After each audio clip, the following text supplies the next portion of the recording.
14 hari.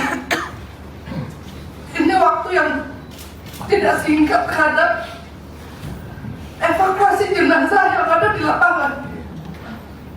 Kalau itu keluarga kita, anak kita, ibu kita, bayangkan mereka tidak difayahkan.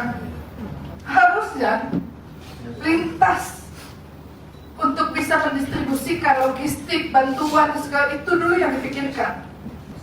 Mereka nggak punya. Paling saya bantu bawa berapa, 1 tangki, 2 tangki. Setelah itu belum lagi hari ini, mohon maaf, Mitra Kerja Mensos menyampaikan statement apabila artis influencer daftar dulu nanti diaudit. Ini juga apa? Harusnya mereka ini masyarakat yang udah berjibaku membantu kami itu diapresiasi. Kalaupun kami pemerintah Aceh turun, nggak mampu lagi Pak menyiram satu-satu rumah itu. Kalau kita bawa beko saja, kan rumah yang terangkat. Tanah yang ada di depan itu betapa ketebalannya sulit sekali. Tadinya saya pikir membersihkan 1 halaman cukup 1 hari beko itu kita sekarang. Ternyata tidak bisa, Pak. Halaman masjid itu 2 hari itu belum begitu tuntas. Tanahnya mau dibawa kemana? Pertanyaannya. Ada lagi yang memang rumahnya hancur, abrasi sungai, dan kemudian akhirnya mereka udah nggak ada apa-apa lagi.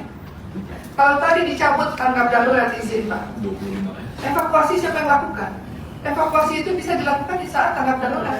Rehab pun nggak bisa dilaksanakan, Pak, karena ini tidak ditetapkan sebagai darurat nasional. Maka harus menunggu anggaran tahun 2026 baru bisa dibangun rumah-rumah, baru bisa dilaksanakan ini semua. Kalau ada impres, ada buku putih, ada tim yang ditunjuk, ada kayak dulu ada badan rehab rekor Aceh, gitu ya.